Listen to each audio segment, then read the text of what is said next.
Et place à présent à notre déclic science du jeudi. Aujourd'hui, c'est le climatologue François Massonnet que l'on accueille. Bonsoir François.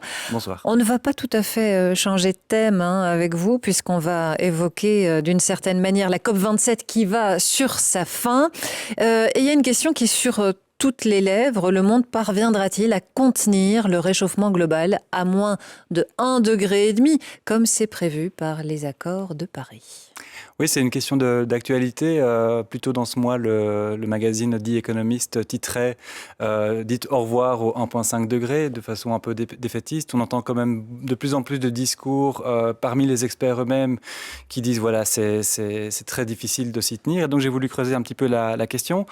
Pour commencer, peut-être un petit rappel de l'état des lieux de la situation. Donc, ces accords de Paris qui ont été signés en 2015, mis en application en 2016, ce sont des traités internationaux juridiquement contraignants, donc il y a quand même une valeur juridique derrière.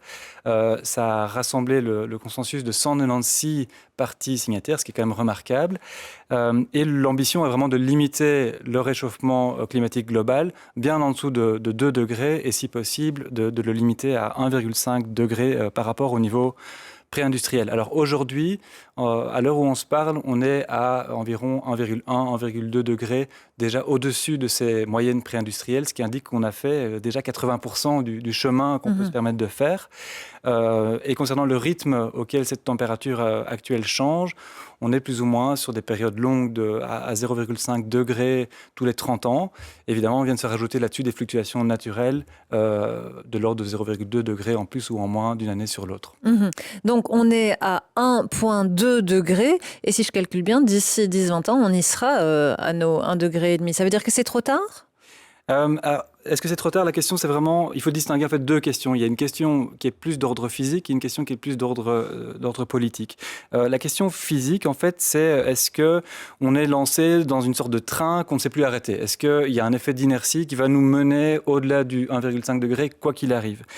Et là, en fait, la réponse, elle est assez simple. C'est une des figures clés du dernier rapport du GIEC, où on apprend, c'est un principe physique de base, que l'augmentation de température, elle est directement proportionnelle, elle est linéairement reliée aux émissions cumulées de CO2 dans l'atmosphère. J'insiste bien sur le mot cumulé parce que c'est toute la somme de toutes les émissions depuis 1850 jusqu'à aujourd'hui qui définit la température d'aujourd'hui.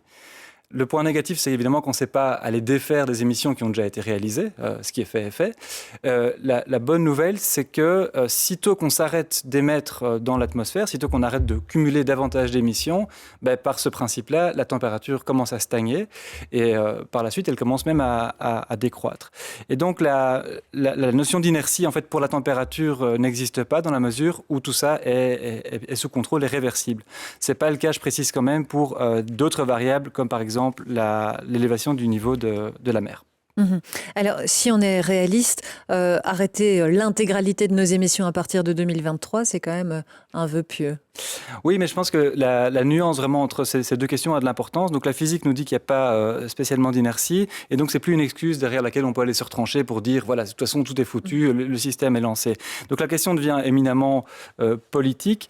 Ce seuil de 1,5 degré Celsius, en vertu de la relation que je viens d'expliquer, correspond à une enveloppe de 3000 gigatonnes de CO2 équivalent d'émissions. Et ça, c'est en fait une sorte d'enveloppe dans laquelle on peut aller puiser. On a 3000 gigatonnes de CO2 qui sont notre enveloppe. Aujourd'hui, on a déjà été puisé de l'ordre de 2500 gigatonnes de CO2, donc ça correspond grosso modo au fameux 80% dont on parlait. Il nous reste donc plus ou moins 500 gigatonnes de CO2. En sachant qu'on émet par année 50 gigatonnes de CO2, c'est vraiment compliqué d'imaginer comment est-ce qu'on va y arriver. Parce que voilà, ça va être très difficile de changer tout ça. Par contre, de mon point de vue, la situation qu'on appelle overshoot et stabilisation, c'est-à-dire on dépasse un petit peu ces 1,5 degrés en restant si possible en dessous de 2 degrés et puis on atterrit calmement sur nos 1,5 degrés à la fin du siècle, elle me semble tout à fait réalisable et compatible avec nos ambitions actuelles. Et si on revient à l'objectif initial lui-même, les 1,5 degrés, on en pense quoi ? Je crois que le côté pile des accords de Paris, bon, je l'ai dit, ça a été de mettre d'accord 196 pays, ce qui est vraiment pas mince. Et je suis persuadé que toutes ces COP, en fait, ont une valeur. Sans ces COP, je crois qu'on n'en serait pas là aujourd'hui dans la transformation profonde dans laquelle on est lancé. Le côté face, je crois, c'est un peu la sémantique de ce 1,5 degré. On a beaucoup matraqué, notamment dans les médias, mais plein de gens aussi. On a beaucoup parlé de ce 1,5 degré qui peut laisser beaucoup de place à la surinterprétation. On a souvent présenté ce seuil comme un seuil au-delà duquel tout va s'écrouler. Ça veut dire qu'on a présenté une lecture très binaire des choses. On a dit c'est ça ou c'est rien. Or, on sait que les effets du changement climatique ils sont beaucoup plus graduels et ça soulève vraiment des questions. Donc moi, je pense qu'il faudrait peut-être déplacer un tout petit peu l'objectif et dire, plutôt que de se focaliser sur la température, qui n'est jamais qu'une variable intermédiaire entre la cause véritable, nos émissions, et les conséquences perceptibles, les extrêmes, peut-être davantage focaliser sur les émissions, avoir des feuilles de route au niveau des nations qu'on s'oblige à suivre pour les années à venir. Bon, évidemment, ce n'est pas pour autant qu'on doit s'arrêter. Non, je crois qu'il ne faut vraiment pas s'arrêter, peut-être juste changer un peu de mentalité, lever la tête du guidon, cesser de nous braquer sur ce compteur de température qu'on voit inlassablement progresser vers 1,5 degré. Donc je pense que le but ici, ce sera de continuer la décarbonation de notre économie le plus vite possible, parce que c'est le grand projet qui doit nous animer, nous enchanter. Et je dis toujours, je préfère être certain à 100% de ne remplir au final un objectif qu'à 70%, plutôt que d'être certain à 70% de le remplir à 100%. Donc si on m'assure qu'on a un objectif un peu moins ambitieux, mais qu'il est réalisé, moi personnellement, je serai encore beaucoup plus content.